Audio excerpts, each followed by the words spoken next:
Yeah. Weezy,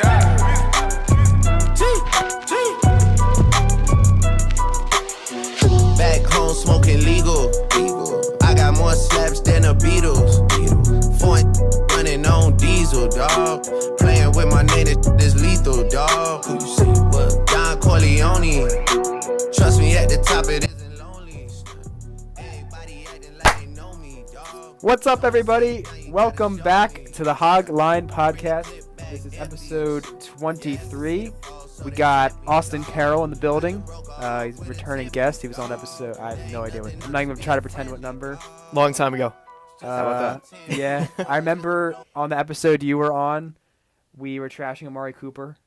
But that was back when he was still on the Raiders, so it must have been a long time ago. Very long time. A lot has changed for both Amari Cooper and us. Yeah. So we got a lot to catch up on. I haven't had an episode in a few weeks, so we're going to get right into it. Got a lot of things to talk about. We're going to be talking about the national championship, which was a few days ago, Monday. We're going to be starting off the show with that.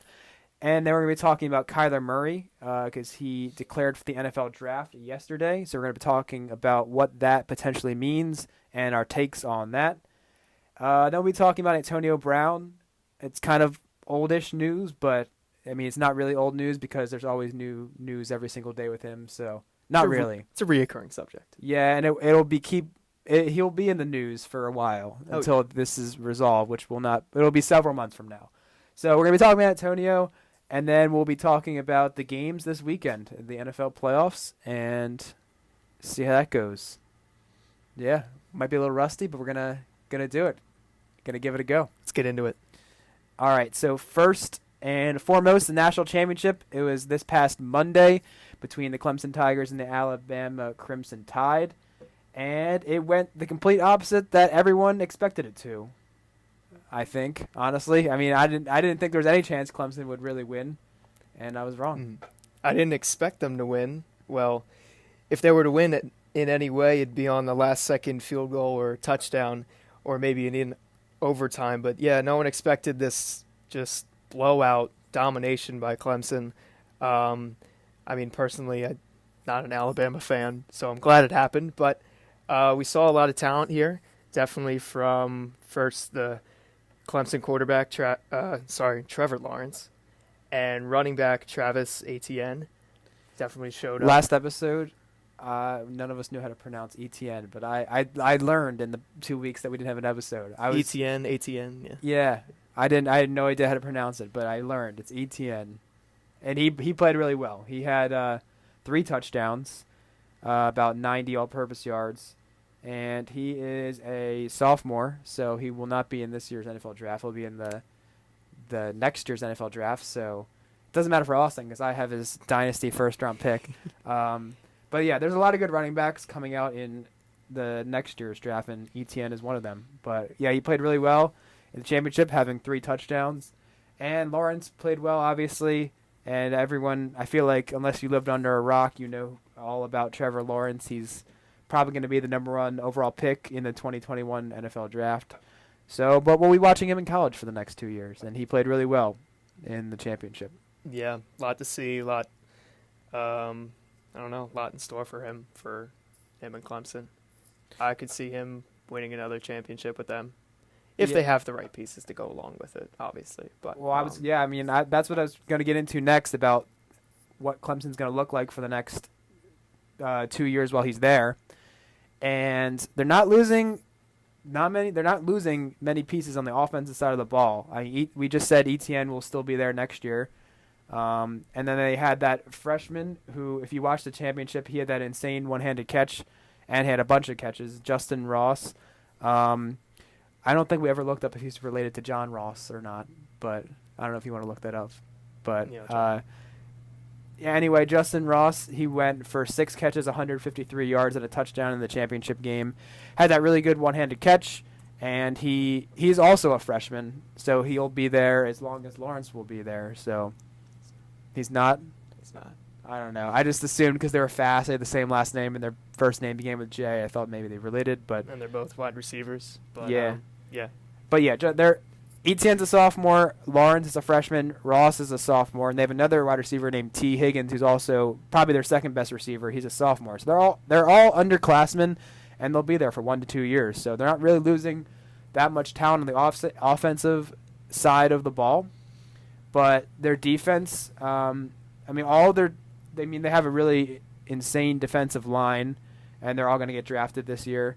So I don't know what it'll look like on the defensive side of the ball, but I'm sure they're Clemson. They're going to get a lot of recruits. Yeah, they're going to get great they're going to replace the talent that they're losing in the NFL draft. Mm-hmm.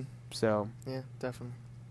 Yeah, that's Clemson. We'll move on to Alabama. What their outlook is. I don't know. That's just really disappointing if you're an Alabama fan, which like 99% of the country is not. So, but they looked really bad on Monday night, and I don't know. Some things just can't be explained. I don't know what didn't work on Monday that was been working all year, but I don't know. I mean, they just have so many offensive weapons, and I don't understand how they just couldn't get it going. And Tua did not play his best game. He had those two. I believe both of his interceptions were in the first half, so that kind of put them in a hole. They were really bad picks too. Yeah. Yeah, the first one was on the first score of the game when Clemson had the pick six. It was like he kind of threw it behind him and kind of like a miscommunication. So I don't know what was going on there. And then Tua didn't play well, but go ahead. The second one was just a huge overthrow, and if you looked at the camera angle, the way they set it up, it looks like the pass was going straight to the Clemson cornerback, safety, whatever. It was pretty bad on Tua's behalf, but yeah. In terms of next year, I feel like he can definitely bounce back. I'm not worried. There's a lot of people that hate on Tua, like say he's not that good and he's overrated, but I'm not one of those people. I've believed in him since all of this year. I've kind of been singing his praises, and I don't know. I think he's going to be fine, and I think he'll have a similar season this year that they did. I think he'll have a similar season next year that he did this year. Is what I'm trying to say. Mm-hmm. Isn't his brother recruited to Alabama? His brother has a very similar name that he does. It's like Tualia Tagovailoa or something. Yeah. And he's a freshman, and he's gonna make. What if like they're in their national championship next year, and Tua gets hurt or sucks, and then his brother comes in for him? I could easily see that narrative. That'd be so funny. That would be because Hurts is gonna classic Alabama. They said Hurts is gonna transfer. Actually, they said that last year, but I think he's actually gonna do it this year. Right. So we'll see how that goes. Right. Side note: Jack sent me something today. You know, Brandon Wimbush, the Notre Dame quarterback. Notre Dame. Apparently he's going to Penn State. Ooh. Yeah. I don't know. That's weird. It's not a fun time for Rutgers fans like me.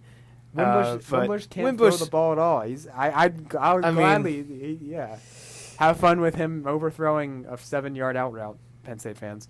All right. Yeah. But anyway, back to Alabama. One other thing I wrote down is, Alabama uses 4 different running backs in the game. At least they did this year. Damian Harris, Josh Jacobs, Najee Harris, and then they sprinkle in a few other guys as well. But I really think I don't know, I haven't really said it on the podcast, I don't think, but I've kind of said it to a few of my friends in conversations about this guy. But I really liked Najee Harris. He was really good last year, and he's really good when you give him the ball. His stats this year were he had 117 carries for 783 yards, which is 6.7 a carry. That's really, really good. Every time I've seen him play, I've never seen him run for less than 5 yards. So this guy is very efficient. And Damian Harris and Josh Jacobs are going to be leaving next year. They're going to go to the NFL draft. They'll probably be within the first 2 or 3 rounds. They'll get drafted. So unless they have someone else coming in that I don't know about, it looks like it'll be Najee Harris. He'll get the full workload. And I think he can have a similar year to I'm not going to predict he was going to do what Derrick Henry did, because Derrick Henry had 30 touchdowns and 1,900 yards or whatever, his Heisman winning season. But I could see a similar season to where I can compare them because they're similar sizes. Najee Harris is a bigger back. He's 6'2". I don't know how much he weighs, but he's a bigger guy. 230. Similar to Derrick Henry. So I could see them having similar seasons. So it's hard to win the Heisman if you're a running back, so I don't want to go bold and say he's going to win or anything. But I think he's going to have a really good year if he gets the full workload, which it looks like he could be because the other two guys are leaving. Mm-hmm. A classic Alabama running back. Yeah. Definitely. Yeah. Big boy. Love Big boy. Najee. So, yeah, and maybe they're losing one receiver, but they've got so many receivers as well that, I mean, that's the problem with college football. We keep saying this. Like, they're going to keep, like, getting all these guys. When is Alabama ever going to be bad? They're never going to be bad. They're always going to find a way. No, they're always going to find a way to pull in as many recruits as they can. At least in state, no joke. Yeah, no. It's just hard to envision them ever declining. No, because especially because when Saban leaves, maybe, but like maybe. I don't know. Even then, like they're gonna have a reputation for just being the class of college football. Like they're never. I don't know. You know what I mean? It's hard to envision them ever not getting top recruits because they've dominated. The past decade. We've grown up this way. So which is Alabama being good. Yeah. With both of these quarterbacks and the majority of weapons staying at both of these schools, we could see a Part 5 next year in the national championship. Part 5. Who knows? I just hope something. We find something new in the college football season next year. Obviously these two teams are still going to be, pretty dominant both in their conferences and, all across the league. But I don't know. It's just kind of getting bland. It's just the same thing over and over again. Alabama, and hopefully, some team will step up and, actually possibly defeat them. I don't know. Maybe one of these years it'll happen. So it'll definitely happen. We'll see how it goes. We're gonna transition to Kyler Murray. Stay kind of on college football. Kyler Murray, obviously everyone knows who he is. He's the Heisman winner of this year, and he's in a very unique situation because he has a choice between going to the MLB or the NFL, and we're here to discuss that right now. He declared for the NFL draft, which doesn't necessarily mean he's going to go to the NFL. It just kind of gives him that option. The official decision will probably come down in about a month or so when he has to either decide to report for the beginning of spring training in baseball or attend the scouting combine. So that's about a month and a half away, and we'll see about that. I have two questions written down. What should he do and what will he do? What are your answers to those questions? What should he do? What should he do and what will he do? I don't know. I feel like he could have a good place in the NFL. I mean, I don't know. The NFL likes their quarterbacks.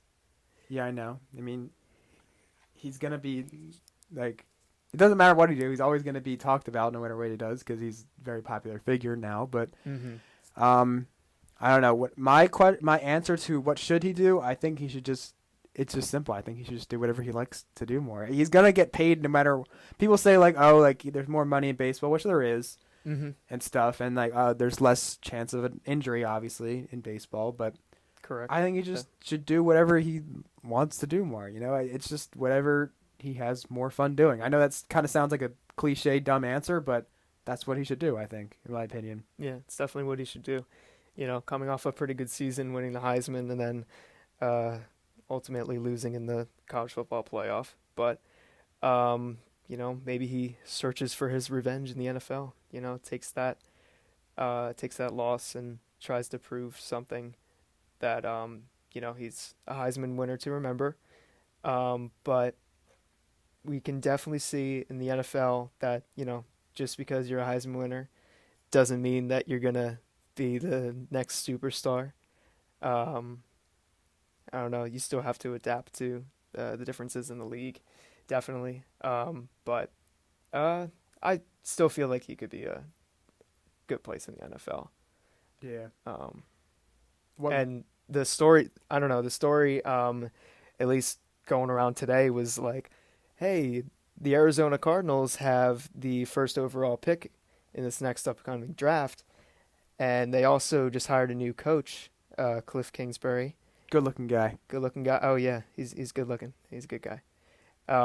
But Kingsbury has been known to really like Kyler. Yeah, I mean, I think that kind of got like blown out of proportion. The rumor that they were gonna like trade Rosen and take Murray with the first overall pick, because Kingsbury said that in October. Like he said that before he didn't know he was gonna get the Cardinals job or whatever. So, and I think people kind of just like that came out that he said that and they ran with it or whatever. Yeah, they took the story way out of proportion. Yes. Yeah, I think the Cardinals owner said like that he denied that it's not true at all. Like that was like they're not Right. trading No, Rosen. Like that was not part of their plans. No, that's a story way too good to be true for I'd say for Kyler to be the first overall picked, and definitely they'd be I don't know, for the Cardinals they'd be not wasting so much draft capital because I'd say get a good trade for Josh Rosen, perhaps like to the Giants or something. Well, no, that'd be crazy, but that's kind of what I'm gonna transition to here in a second. But before I do that, I'm gonna answer what will he do? I don't really know. It's kind of a tough question to answer because you don't know what's going on inside of his head. Obviously. All season I've been saying baseball, baseball, baseball. I think he's doing baseball, but Jack has been saying I don't know, and I'm kind of like having a disagreement with him in that regard. But I'm kind of in between now. I really have no idea. Maybe he just kind of fell more in love with football as the season went on and just doesn't want to give it up. I don't know. I really have no idea. If he did two sports, I would lose my mind. Like that'd be so cool. Like he did both. Like that would be pretty cool to see. that'd be nuts. Also unlikely, but yeah, no, there's no way. Yeah, to have that I don't know, stamina to do both. But what if like he was like a quarterback on the East Coast and then he has to like go to Oakland? Like he has to go all the way across the country. We got to plan this out geographically. Oh gosh. Yeah, only a West Coast team can draft him. No, but that's kind of what you were saying about the Giants. I think he kind of be. What if Kyler was the Giants quarterback? How would you like that as a Giants fan? Well, as a Giants fan, and every Giants fan has their own opinion on Eli Manning because how can you not? It's been a popular topic even last year. It's been McAdoo and him benching Eli for Geno Smith. Nice. Yeah. Never again. I'm glad Eli started this whole year, even with the addition of Kyle Lauletta and Davis Webb, right? I think they were there 2 years. Not Lauletta, but Davis Webb was there last year, yes. But I know for a fact that the Giants GM doesn't see a place or a future for Eli Manning. We've got inside sources. We got inside sources. We do. Yeah. Dave Gettleman said he's. I don't know. He's got to figure out another plan for the quarterback position, and maybe he has to do it somewhat quickly, because you have the additions of Saquon Barkley and Odell, and you need. Got to win now when they're entering their prime. Definitely win now in their prime. And I don't necessarily know if it's the right move to draft a quarterback, first. It would have to be in the first round. Well, yeah, I have to be in the first round. If you're going to go for one, yeah. No, my opinion of this, I am not thrilled with any of the quarterbacks in this draft besides Kyler Murray. I wouldn't get Haskins or Drew Lock or whatever, or Daniel Jones, that Duke guy. I'm not really I'm kind of underwhelmed by these guys, but I really like Kyler Murray, so I would be really, really happy with him, but I wouldn't go after any of these other guys. So I think if Kyler was the Giants quarterback, I'd be really happy if I were you, but if not, I'd be very content waiting until next year, because next year you'll have Justin Herbert, you'll have Jake Fromm from Georgia, you'll have Tua, so I think next year's quarterback class is definitely stronger than this year, so I'd be more content with waiting in that sense. But I'd get Kyler if I could, and it kind of works out that way because if you look at the teams ahead of the Giants have the 6th pick, if I'm not mistaken. Yeah, I think yeah. And the Cardinals are 1. They have Rosen, and they said they're keeping him. Mm-hmm. Then the 49ers have Jimmy Garoppolo, they're 2nd. Raiders are 3rd, I believe they have Carr. And then the who's 5? The Bucks are in front of the Giants, I think, and someone else. The Jets. Right? I think the Jets are before that. But anyway, I believe, if I'm not mistaken, all the teams have quarterback settled. So the Giants are kind of the first team in the draft that, kind of need one. Maybe the Bucks you can make an argument with, but I think they came out and said they're sticking with Winston for next year at least. So, I don't know. And I was thinking about this at work because I think Kyler is a good fit for the Giants because he's kind of an improviser. And I know, the Giants' offensive line got better than 2 years ago, but it's still not like, the best offensive line. Mm-hmm. Definitely an improvement. Took a step in the right direction, but not all the way there. So I think Kyler could go to that. And because he's so good at scrambling and extending plays, I think he could work there because, he may have to if he goes there. They don't have the best offensive line. Mm-hmm. So I think that'd be great. I think their offense would be the most electric in the NFL. If you have Saquon Barkley, Odell Beckham, Sterling Shepard, Evan Ingram, and Kyler Murray, I don't know. Yeah. I'd be very, very, very, very, very, very, very, very, very happy with that if I were you. As good as that sounds, we definitely have to land someone right for the job, not just anyone. Yeah, but if you get Dwayne Haskins, Drew Lock, or I was seeing any these. of them, don't bother with them. I was seeing these pictures on Instagram of just like a Giants uniform photoshopped on Dwayne Haskins, and I'm like, that's so weird to see. No, I'm not sure if I want that, and I probably wouldn't unless he just breaks out in the combine, or I don't think so. But I think it's Kyler or wait till 2020, in my opinion. I think that's a pretty good narrative. Yeah. That's good. Yeah. All right. So that's enough about Kyler Murray. We'll see what he does. That'll, now in about a month or so, like I said before. So, going to be an interesting situation to monitor.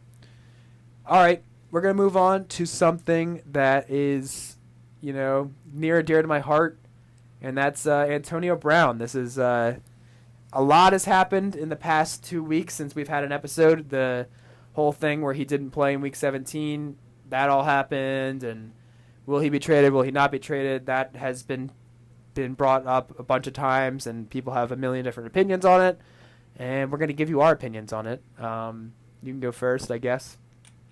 No, you can go first. I can go first? I will let the Steelers fan go first. Okay. Well, I was just going to bring up today, the most recent news is that Art Rooney, our owner, not the Art Rooney that built the Steelers up, his son, because Art Rooney's dead, but this is Art Rooney II, his son, said it'd be hard to envision Antonio at camp this July.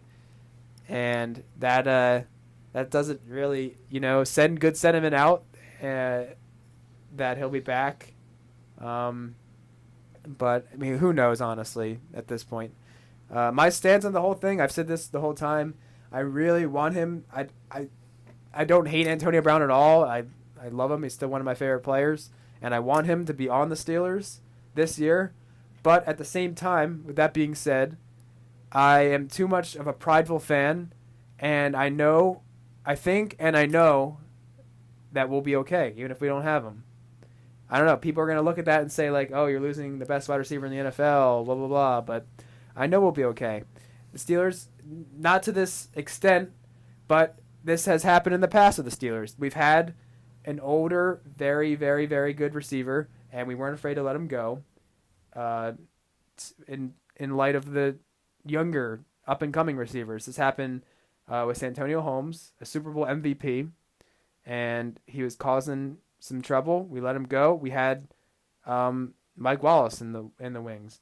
Mike Wallace comes along. He's not happy with the contract, whatever. Not afraid to let him walk because we have Antonio Brown coming up. Antonio Brown's causing trouble. We have a top 10 receiver waiting in the wings, and Juju Smith-Schuster. So I don't. It seems scary now to let Antonio Brown go. And like I said before, Mike Wallace, Antonio Holmes, they never were the best receiver in the NFL, right? Antonio Brown is the best receiver in the NFL. So not exactly the same situation, but it somewhat is. If we didn't have Juju Smith-Schuster, it'd be a lot different, obviously. But I don't know. But with that all being said, I want Antonio to be here. I want him to be a Steeler for life, and I don't want him to go. And I think we should do whatever we have to do to work things out. I think if Tomlin and Ben and him have to sit in a room for a whole entire day or 2 or 3 or however long it takes to work the things out, you got to do what you got to do. So, that's kind of my general stance on the situation.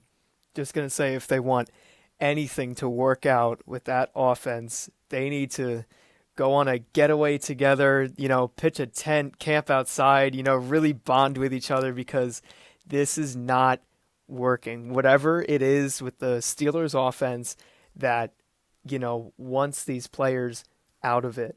One, we see with Le'Veon Bell, and then now with Antonio. Le'Veon can get out of town. I don't care about him. Yes, that's another story we know, Mitchell's stance on Le'Veon Bell, but it's just the story that you mentioned. It's being repeated over and over again, and how much success has it really brought you, and how much success is it really going to bring you, say, with just Juju in your offense, and if Le'Veon doesn't come back, which he probably won't, how much success will you have with, say, Juju, James Conner, Ben, and company, I guess. I'm a firm believer, if you have quarterback figured out and you have your offensive line figured out, everything else will come and fall into place.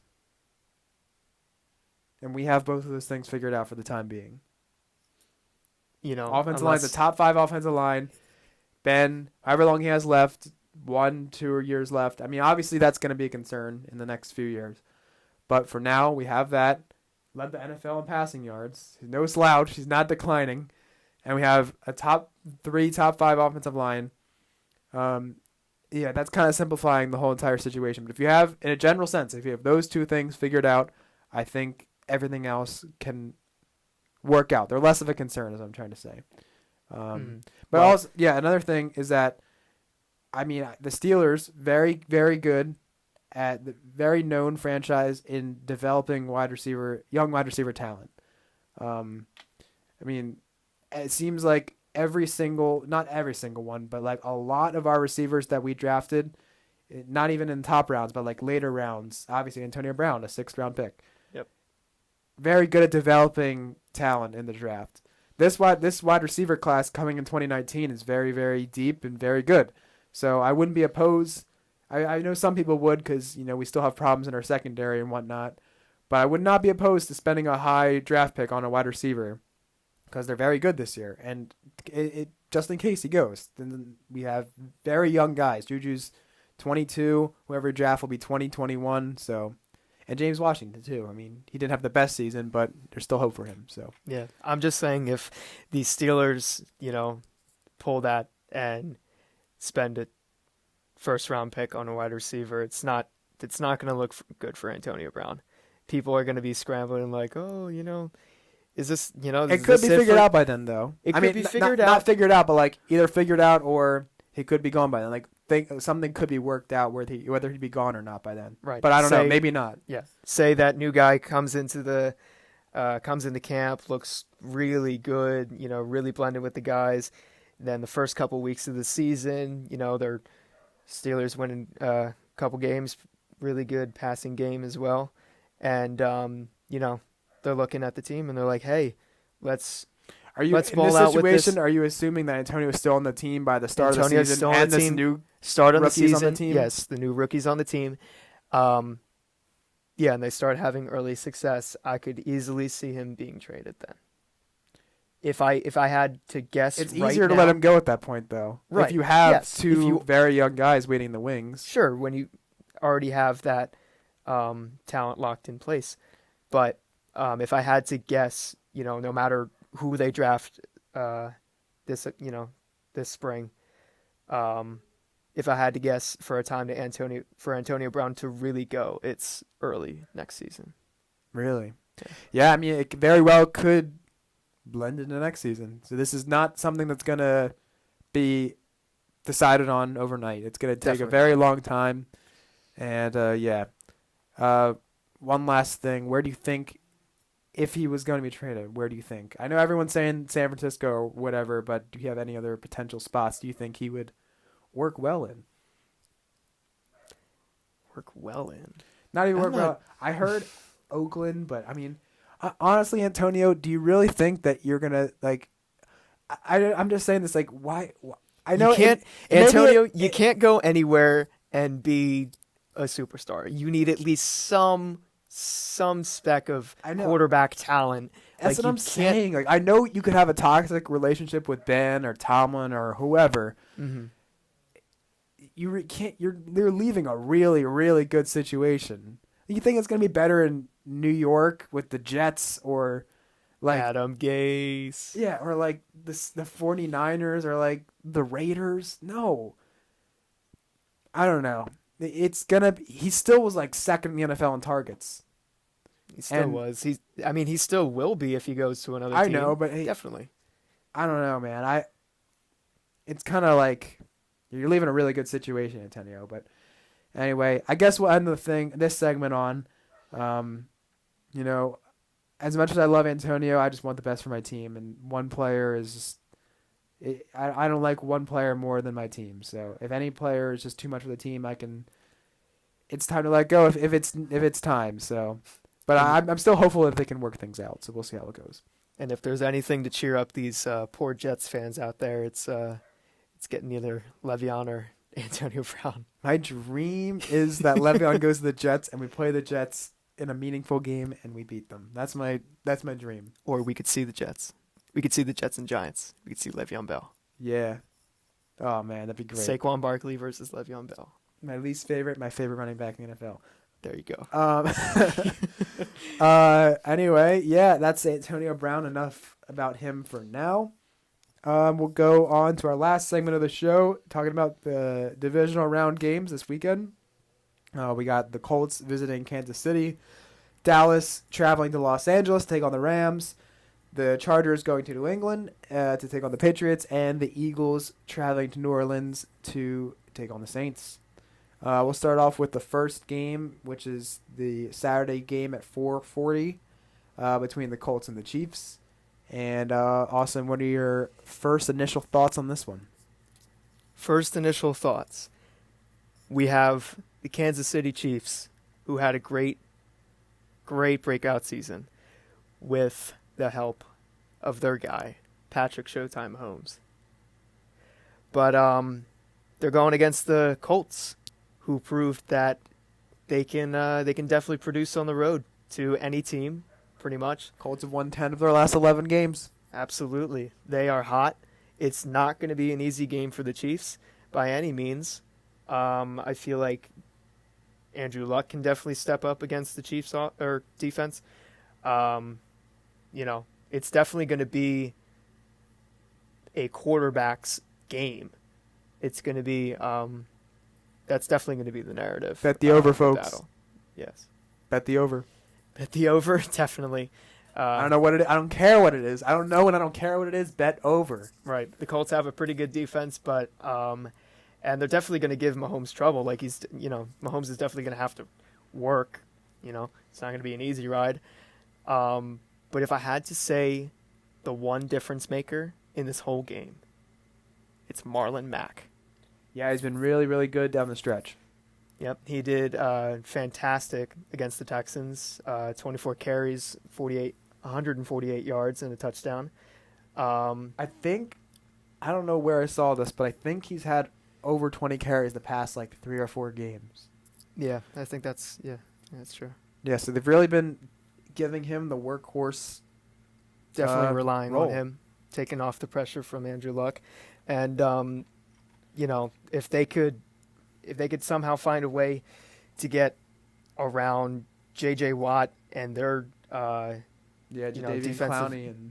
Clowney and their whole defensive line, they can definitely get away from the Chiefs' defense. Yeah. It's just so funny how the Colts offensive line was a laughing stock in the NFL, and then now it's the best offensive line in the NFL. It's so weird. Yeah, they turned around. Quentin Nelson. I know. It's crazy how much I mean, obviously it's not all Quentin Nelson, not to take away from the year he had, even a very amazing year, made first team All-Pro, but I mean, just crazy how they turned that whole thing around. And did it at the right time when Andrew Luck came back. I know, exactly, right? My thoughts on this game, I think there's a lot of people. I just feel like there's a lot of people like calling for an upset in this game and the Colts are going to win. I feel like that's a very popular narrative in just sports media. Like I saw a bunch of analysts saying like, "Oh, I think the Colts are going to win this game."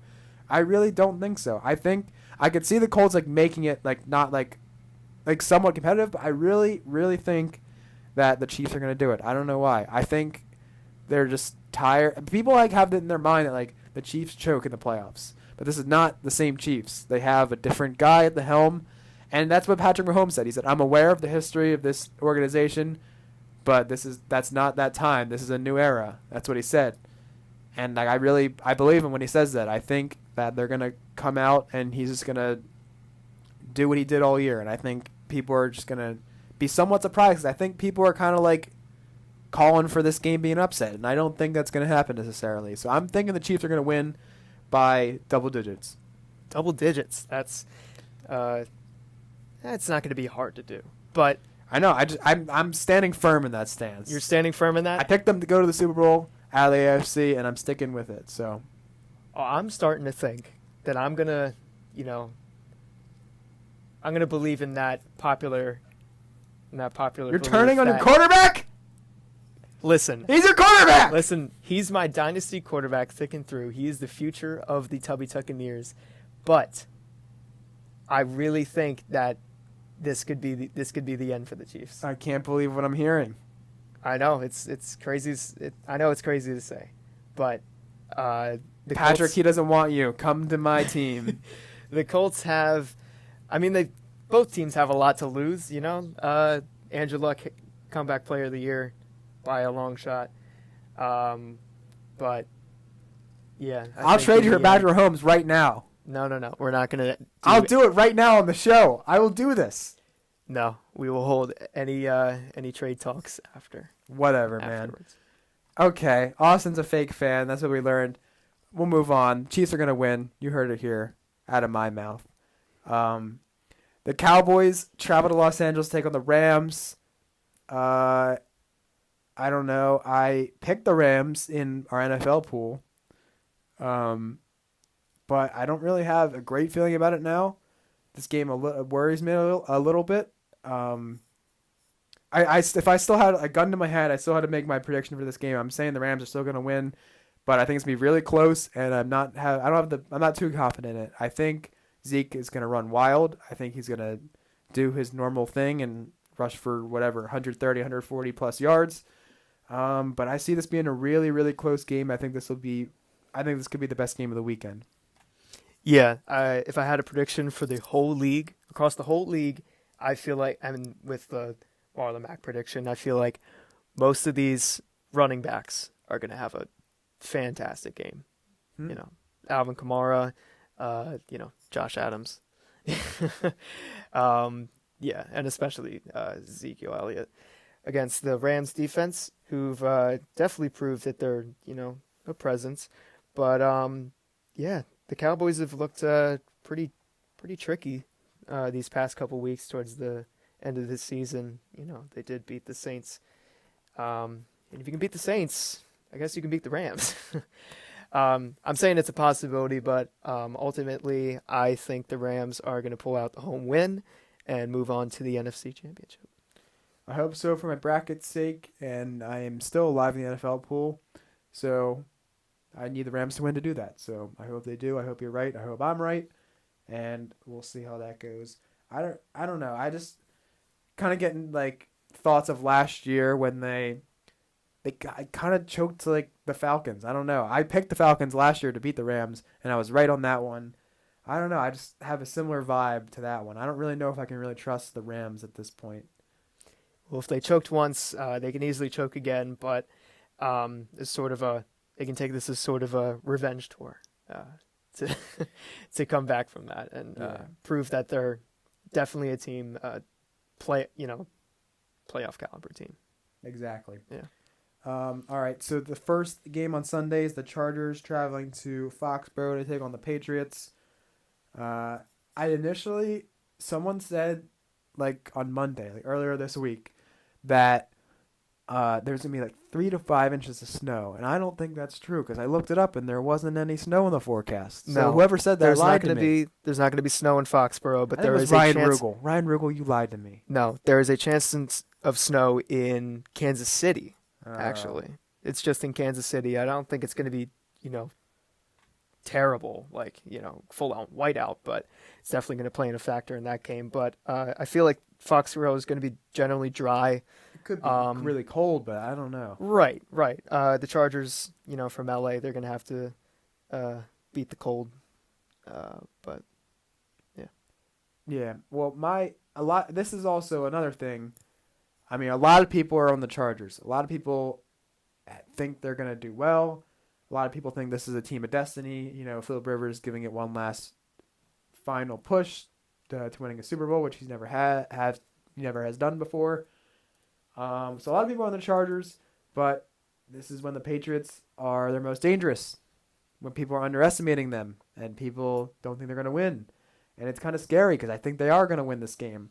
And I don't know. And I think people don't get, why don't they get that this is the Patriots and they're at home in the playoffs? Why do people are just kind of not assuming, but giving the Chargers a really good chance to win this game. And I don't get it.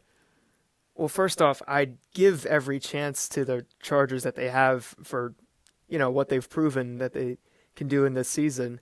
But it's definitely They're 7-1 on the road this year. Right. But it's definitely going to be tough. It's an entirely different game in Foxborough in January and February. People are forgetting it's Tom Brady in the playoffs at home. Bill Belichick in the playoffs at home on a bye, an extra week to prepare. The Chargers were in Baltimore on Sunday, and then they flew to Los Angeles. Now they're flying back to the East Coast. It's a lot of traveling back and forth. And I don't know. And I don't even think if they were healthy, that'd give them this chance. But Melvin Gordon's hobbled too. He hurt his other knee. His knee was already hurt. My dog's barking upstairs. Poor guy. Yeah. He hurt his knee. Obviously, that MCL sprain or whatever it was, 3 or 4 weeks ago, and kept him limited, hobbled in action. And then he hurt his other knee in the wild card game against the Ravens. So that really, I don't really see this happening. I think people who have money invested in the Chargers are going to be disappointed, and I think the Patriots are going to take this one. Well, you know who has money invested in the Patriots, right?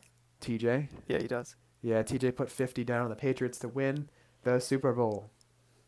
Yeah. And TJ's been a lucky boy this year, so so I don't know. We'll see how that goes. I don't know. People are just underestimating the Patriots, and Tom Brady's still got his assortment of weapons, and the running game's strong. Sony's going to do well. James White, Burkhead's getting integrated each and every single week into the offense back from his injury mid-season. And I think the Patriots are going to take it, and I think there will be a lot of people that look like fools. Mm-hmm. I feel like if the Chargers do win this game, that this will be their hardest game to win. Yes, they could easily be playing the Chiefs next week and then the Saints or Rams after that. But definitely this will be a tall task. This will be the game to prove themselves. And honestly, this is another thing that I thought about in the past couple of days. I want the Chargers to lose this game. I mean, I don't want the Patriots to win, but I don't want the Chargers to win. I don't want them to win the Super Bowl because I'm afraid that Philip Rivers will retire, and if he retires, my dynasty team is stuck with Andy Dalton as my quarterback next year. Golden goats. So I need Philip Rivers to stay around as long as he can, and he does not need to be winning and retiring. None of that. Okay? Stay in the NFL, Philip. Even if you win, stay. I don't care if you win. Just stay in 2019, in 2020, and however long until I figure out another quarterback, okay? So, thank you, Philip. Whatever. Okay. This is, we're moving on to the last game here. And we're probably going to have a lot of I wish I could curse on this podcast because I would have a lot of choice words to say, but unfortunately I can't. So I'll spare your ears here. But, oh, God. Okay, you can go first. We're talking about the Eagles game, everyone, okay? If you didn't notice. What do you have to say over there? Well, Thank God Austin's not an Eagles fan. Or else you'd have to break out those curse words. You'd have to. Yeah, I know. But on this Sunday, the Eagles will be traveling to New Orleans. Yes, they will. To face the Saints inside the Mercedes-Benz Superdome. Yes, they will. And they will get trounced. Yes, they will. They will get trounced by the New Orleans Saints, who have proved that they're the best team in the NFL throughout this whole season. They're going to get wrecked. They're going to get wrecked. I saw them first-handedly. I saw them against the Giants. I was there too. Week 4, and they were they're just as hot now. They were electric. They were. They had everything clicking for them. Drew Brees is fire quarterback. There's can't no handle chance. it, dude. There's no chance. I whatever really, hope that Eagles fans have for this game, it's gonna get buried deep in the ground. Absolutely. Deep in the ground. Yes. It ends now. I hope you Eagles fans enjoy the last game of the season, because this is it. No more football for you guys, and this is it. I'm just speaking this into existence. It's gonna happen. They're too quick, too many weapons. We saw Allen Robinson last game against you guys.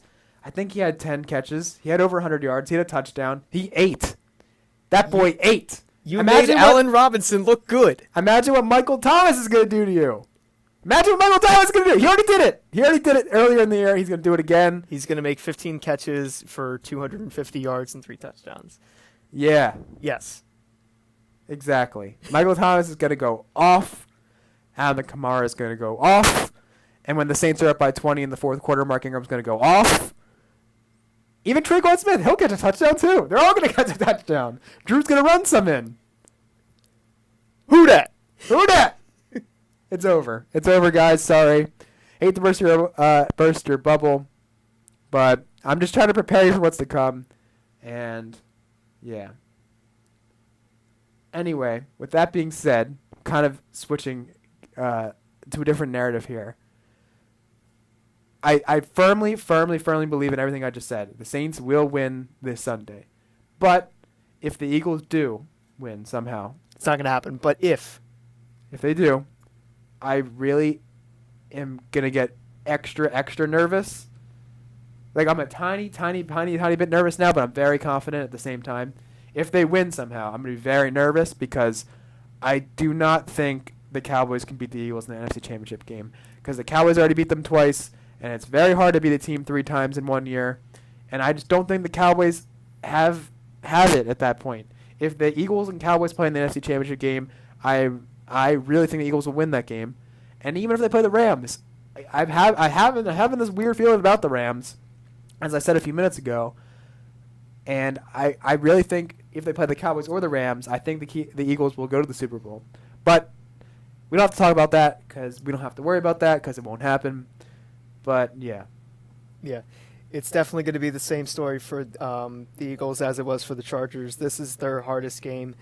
I could easily see them, moving on if they win this game because of the weaknesses in the rest of the NFC. And, I don't know, just their mindset once they get past that stage. Yeah, at that point, our only hope is we won't have Daddy to worry Mahomes. about it. We won't have to worry about it. If they win this game, the only hope is Mahomes. That's the only hope. Pat Mahomes, baby. But yeah, I mark my words and Austin's words. Michael Thomas will have a lot of catches. He's gonna have 14 at least. 14 at least. The Eagles secondary could triple cover him, and he could still do that. Do those numbers. There's nothing that they can do. Nothing. It's already decided. Yeah, it's already over. Sorry. Yeah. Might as well not even play the game. Yeah. So that's that. We'll have a lot more to say about that after the games are over next weekend, and we'll probably have an episode, previewing the championship games and whatnot and all that. Should be fun. A lot of football this weekend. It's going to be a good time. And, I think we'll end it here for now. Shout out to Rutgers basketball for beating Ohio State, number 16. Ranked Ohio State. Their first Big Ten win of the year. Many more to come. And they did it at home. Many more to come. I wasn't there, but I wish I was. Yeah. Montez Mathis, 16 points. Joe Baker at 15 points. We lit out here. The Scarlet Knights are going to NCAA tournament. They're coming. Cinderella story. Be ready. Yeah, everyone watch out for that come March. Yeah, it's going to be a good time. A lot of basketball coming up in the next few months. Going to be a good time. So anyway, thanks for listening to this episode. Thanks for coming on, Austin. Happy to be here. Yeah. Be sure to subscribe to the YouTube channel and subscribe to our podcast on Apple Podcasts and whatnot. You all know that. Follow the show on Instagram at the Hog Line Podcast. Follow me on Instagram at Mitchell Manis. And follow me at Austin Carroll. That's CARROLL_. There you go. You know what to do. Show the man some love. All right. Have a good weekend, everyone. Go Saints. Got a sticky and I keep it at my dog's place. Girl, I left you love it, magic, not all shade. Still going bad on you anyway. I can feel like 80 rats in my Marys. Me and Drizzy back to back is getting scary. If you fucking with my eyes, just don't